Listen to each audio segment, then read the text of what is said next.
Everyone, आपका स्वागत है स्टडी चैनल विपिन कुमार अभी पे।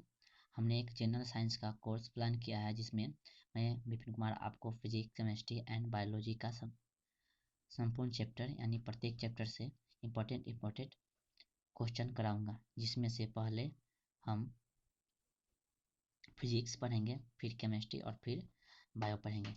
जैसे एक सब्जेक्ट समाप्त होगा वैसे ही पूरी चैप्टर का 5 से 6 टेस्ट ले लूँगा और नेक्स्ट सब्जेक्ट फिर पढ़ाऊँगा।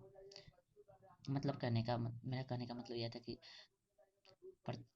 प्रत्येक चैप्टर पढ़ाऊँगा अच्छे से, जिसमें से इम्पोर्टेंट क्वेश्चन लिख पाऊँगा। और जैसे ही फिजिक्स ख़त्म हो जाएगा उसके बाद केमिस्ट्री, फिजिक्स ख़त्म होने के बाद फिजिक्स का टेस्ट ले लेंगे, उसके बाद केमिस्ट्री स्टार्ट करेंगे। फिर केमिस्ट्री में भी ऐसे ही चैप्टर वाइज क्वेश्चन करेंगे और वो ख़त्म होने के बाद केमिस्ट्री का टेस्ट लेंगे और फिर टेस्ट होने के बाद फिर बायो स्टार्ट करेंगे। अब बायो में भी वैसे ही पढ़ेंगे। इस कोर्स प्लान से आपको क्या फ़ायदा होगा? तो इस कोर्स प्लान से आप कोई भी एग्ज़ाम में बैठ सकते हैं, ऑल एग्ज़ाम को क्वालिफाई कर सकते हैं। जैसे NTPC, group D, CHSL, DRDO, coast guard, air force, navy, state police या स्टेट का कोई भी एग्ज़ाम जिसमें जनरल साइंस पूछता हो। हाँ फ्रेंड्स, इस सेशन के अंत तक बने रहिएगा, क्योंकि इस सेशन के अंत में आपसे 1-2 क्वेश्चन पूछूंगा जिसका आंसर आपको कमेंट बॉक्स में देना है। यदि इस क्लास का PDF चाहिए आपको तो हमारे Telegram channel the unique classes पे विजिट कीजिएगा, फ्री में आपको इसका PDF मिल जाएगा। तो चलिए हम लोग स्टार्ट करते हैं अपना सेशन। तो चलिए देखते हैं फर्स्ट। मात्रकों की अंतर्राष्ट्रीय पद्धति यानी कि SI लागू कब की गई थी? तो फ्रेंड्स, इसे लागू 1947 में किया गया था। SI पद्धति के मूल मात्रक की संख्या कितनी है? यदि कोई आपसे पूछता है SI पद्धति के मूल मात्रकों की संख्या कितनी है, तो 7 है। फ्रेंड्स, कितना है? 7 है। SI पद्धति की मूल मात्रक की संख्या कितना है? 7 है। और 7 कौन कौन है तो जान लीजिए। इसमें हम नहीं लिख पाए हैं, लेकिन समझ लीजिए क्या है। ऐसे इसमें से 2-3 पूछता है और 2-3 नहीं पूछता है, तो चलिए फिर भी मैं बता देता हूँ आपको, जान लीजिए। फर्स्ट है लेंथ। फर्स्ट क्या है फ्रेंड्स? लेंथ है। फर्स्ट लेंथ है, जिसका ऐसा यूनिट क्या होता है? मीटर होता है। सेकेंड मास है, जिसका ऐसा यूनिट केजी होता है। और थर्ड टाइम है, जिसका ऐसा यूनिट सेकेंड होता है। फिर फोर्थ में जानेंगे। फोर्थ में आपका इलेक्ट्रिक करंट है, जिसका ऐसा यूनिट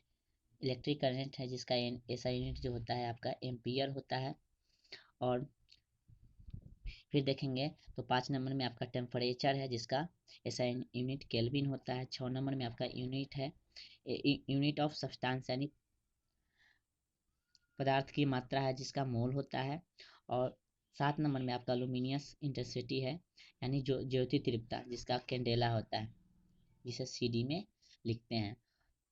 फ्रेंड्स ध्यान दीजिएगा, ये तो फंडामेंटल यूनिट्स था। उसके बाद ही होता है 2 यूनिट, जिसे संपूरक कोण कहते हैं हम लोग।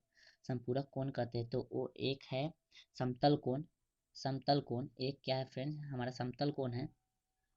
एक हमारा समतल कोण है, दूसरा का है ठोस कोण। तो समतल कोण का ऐसा यूनिट होता है रेडियन और ठोस कोण का होता है स्टेरेडियन। चलिए आपको हमने बता दिया कि 7 जो फंडामेंटल यूनिट होता है कौन कौन होता है, और 2 पूरक भी बता दिया है। नेक्स्ट क्वेश्चन की ओर बढ़ते हैं। विज्ञान में मूल मात्रा के यहाँ मात्रा लिखा गया। विज्ञान में मूल मात्रा के रूप में कौन सा इकाई का प्रयोग होता है? तो आपसे ये क्वेश्चन यदि कोई पूछता है तो आप बोलिएगा SI का। किसका होता है? SI का। नेक्स्ट क्वेश्चन देखेंगे कि SI पद्धति में वेग का मात्रक क्या होता है?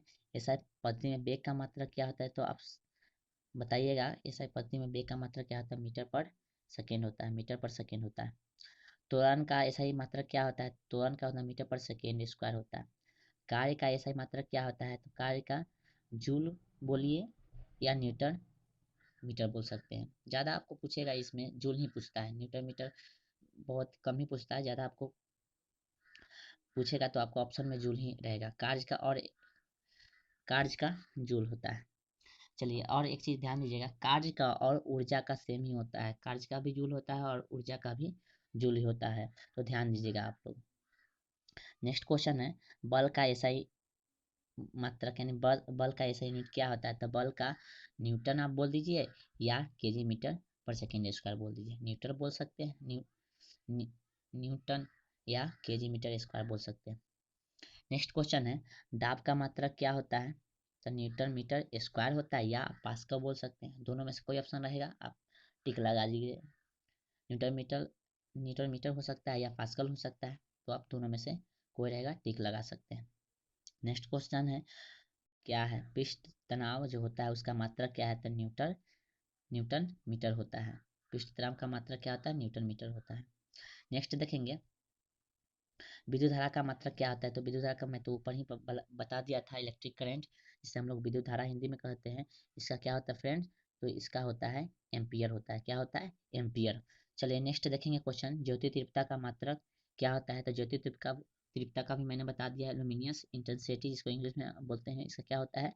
तो कैंडेला होता है। क्या होता है? कैंडेला। नेक्स्ट देखेंगे, ज्योति फ्लक्स का मात्रक क्या होता है? ज्योति फ्लक्स का ल्यूमेन होता है। क्या होता है फ्रेंड्स? ल्यूमेन होता है। नेक्स्ट क्वेश्चन देखेंगे, नेक्स्ट क्वेश्चन की ओर बढ़ेंगे, लेंस की शक्ति का मात्रक क्या होता है?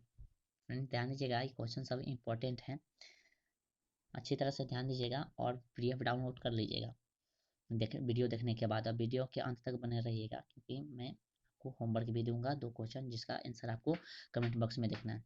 तो क्वेश्चन देखेंगे 13 नंबर, लेंस की शक्ति का मात्रक क्या होता है? तो डायोप्टर होता है। क्या होता है? डायोप्टर होता है। नेक्स्ट क्वेश्चन देखेंगे, यंग प्रत्यास्था गुणांक का मात्रक क्या होता है? तो यंग प्रत्यास्था गुणांक का मात्रक न्यूटन मीटर स्क्वायर होता है। क्या होता है? न्यूटन मीटर स्क्वायर होता है, सॉरी न्यूटन प्रति मीटर स्क्वायर होता है, न्यूटन प्रति मीटर स्क्वायर। नेक्स्ट क्वेश्चन देखेंगे 15 नंबर, ऊर्जा का मात्रक क्या होता है? तो अभी हमने बताया आपको कि कार्य और ऊर्जा दोनों एक ही चीज है, तो ऊर्जा का मात्रक क्या होगा फ्रेंड्स? जूल होगा। क्या होगा? जूल होगा। नेक्स्ट क्वेश्चन देखेंगे, नेक्स्ट क्वेश्चन क्या कहता है? हाँ, तरंग दैर्घ्य का मात्रक क्या होता है? तो तरंग दैर्घ्य का मात्रक होता है, तरंग दैर्घ्य का मात्रक होता है एंगस्ट्रम होता है। क्या होता है फ्रेंड्स? एंगस्ट्रम। और एक एंगस्ट्रम बराबर होता है, एक एंगस्ट्रम बराबर होता है 10 के पावर माइनस 10, 10 के पावर माइनस 10 मीटर होता है। फ्रेंड्स ध्यान दीजिएगा, 10 के पावर माइनस 10 मीटर होता है। इसे गौर से ध्यान दीजिए। तो फ्रेंड्स अभी हमने आपको बताया कि एक एंगस्ट्रम का मान कितना होता है। एक एंगस्ट्रम का मान यदि आपसे कोई पूछता है तो आप बताइए एक एंगस्ट्रम बराबर जो होता है 10 का पावर माइनस 10 मीटर होता है। यदि सेंटीमीटर में कोई पूछता है, एक एंगस्ट्रम का मान सेंटीमीटर में यदि पूछता है, तो यही हो जाएगा 10 का पावर माइनस 8 सेंटीमीटर हो जाएगा। ध्यान दीजिएगा फ्रेंड्स। नेक्स्ट क्वेश्चन की ओर बढ़ेंगे, नेक्स्ट क्वेश्चन की ओर बढ़ेंगे, आवेश का मात्रक क्या होता है? तो आवेश का मात्रक क्या होता है फ्रेंड्स? आप लोग बताइए, आवेश का मात्रक क्या होता है? तो आवेश का मात्रक होता है कूलम। क्या होता है? कूलम। पदार्थ की मात्रा का इकाई क्या होता है? ये भी मैं ऊपर बता दिया हूँ, ऐसे जान लीजिए। यहाँ भी पदार्थ की मात्रा की इकाई क्या होता है? तो मोल होता है। क्या होता है? मोल होता है। विद्युत विभव का मात्रक क्या होता है? तो विद्युत विभव का मात्रक जो होता है वोल्ट होता है। क्या होता है? वोल्ट होता है। नेक्स्ट क्वेश्चन देखेंगे, नेक्स्ट क्वेश्चन बोला है प्रतिरोध का मात्रक क्या होता है? तो प्रतिरोध का मात्रक जानेंगे, प्रतिरोध का मात्रक ओम होता है। शक्ति का मात्रक, शक्ति का मात्रक क्या होता है? तो जूल प्रति सेकंड या वाट कह सकते हैं। यहाँ हाइफन देना भूल गया हूँ, ध्यान दीजिएगा। शक्ति का मात्रक पूछ रहा है, यहाँ शक्ति का मात्रक पूछ रहा है, ध्यान दीजिएगा फ्रेंड। शक्ति का मात्रक होता है जूल प्रति सेकेंड या आपका वाट। क्या होता है? वाट, वाट होता है, ध्यान दीजिएगा। नेक्स्ट क्वेश्चन की ओर बढ़ेंगे, नेक्स्ट क्वेश्चन की ओर बढ़ेंगे, प्रकाश वर्ष किसकी इकाई है? तो प्रकाश वर्ष आपको यदि पूछता है किसकी इकाई है, तो फ्रेंड ध्यान दीजिएगा, दूरी की इकाई है। प्रकाश वर्ष किसकी इकाई है? दूरी की इकाई है। और नेक्स्ट ध्यान दीजिएगा फ्रेंड्स, ध्यान दीजिएगा। नेक्स्ट नेक्स्ट क्या कह रहा है? प्रकाश वर्ष किसकी इकाई है? तो प्रकाश वर्ष दूरी की इकाई है। और पार्सेक किसकी इकाई है? तो यहाँ क्वेश्चन एक पूछ सकता है कि दूरी का सबसे बड़ी इकाई क्या है। तो ध्यान दीजिएगा, दूरी की सबसे बड़ी इकाई हम पार्सेक को ही बोलते हैं। किसको बोलते हैं? पार्सेक को बोलते हैं। ध्यान दीजिएगा फ्रेंड। चलिए नेक्स्ट क्वेश्चन देखेंगे। ध्वनि की प्रबलता की इकाई है। ध्वनि की प्रबलता का इकाई क्या है? तो ध्वनि का प्रबलता का इकाई क्या है फ्रेंड? ध्वनि की प्रबलता का इकाई क्या है? तो डेसिबल होगा। क्या होगा? डेसिबल।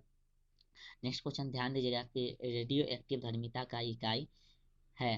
रेडियो एक्टिव धर्मिता का इकाई क्या है? तो क्यूरी है। क्या है फ्रेंड्स? क्यूरी है। नेक्स्ट क्वेश्चन ध्यान दीजिएगा, खाद्य ऊर्जा को किस इकाई में मापा जाता है? तो खाद्य ऊर्जा को किस इकाई में मापा जाता है? तो कैलोरी में मापा जाता है। कैलोरी में।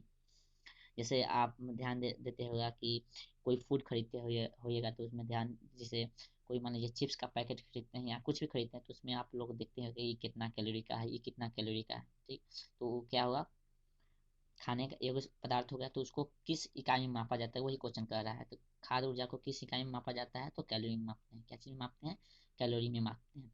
नेक्स्ट क्वेश्चन देखेंगे। नेक्स्ट क्वेश्चन देखेंगे, सॉरी फ्रेंड्स, चलिए एक क्वेश्चन, सॉरी फ्रेंड्स, क्वेश्चन इतना ही टाइप हो पाया था तो ध्यान दीजिएगा। फिर नेक्स्ट वीडियो देखेंगे पार्ट 2। यदि आप लोगों को ये सेशन पसंद आया होगा तो लाइक शेयर करना नहीं भूलिएगा। यदि आप मेरे चैनल पे नए हो तो चैनल को सब्सक्राइब करना ना भूलिएगा। ध्यान से चैनल को सब्सक्राइब कर दीजिएगा। और जैसे कि मैंने आपको शुरू में बोला था कि आपको होमवर्क दिया जाएगा। चलिए फर्स्ट क्वेश्चन आपको होमवर्क में दिया जा रहा है। मनुष्य कान कितने हर्ट्ज को मनुष्य कान जो है कितने हर्ट्ज के ध्वनि को सुन सकता है? एक नंबर यह क्वेश्चन है कि मनुष्य कान कितने हर्ट्ज के ध्वनि को सुन सकता है। और सेकेंड क्वेश्चन है कि मनुष्य जिस ध्वनि को सुनता है उसे किस ध्वनि के नाम से जाना जाता है। तो इस दोनों क्वेश्चन का आप आंसर डिस्क्रिप्शन बॉक्स में दे दीजिएगा, सॉरी डिस्क्रिप्शन में नहीं, कमेंट बॉक्स में दे दीजिएगा। यदि आपको ये वीडियो पसंद आया होगा तो लाइक, कमेंट और शेयर करना नहीं भूलिएगा। चलिए, धन्यवाद।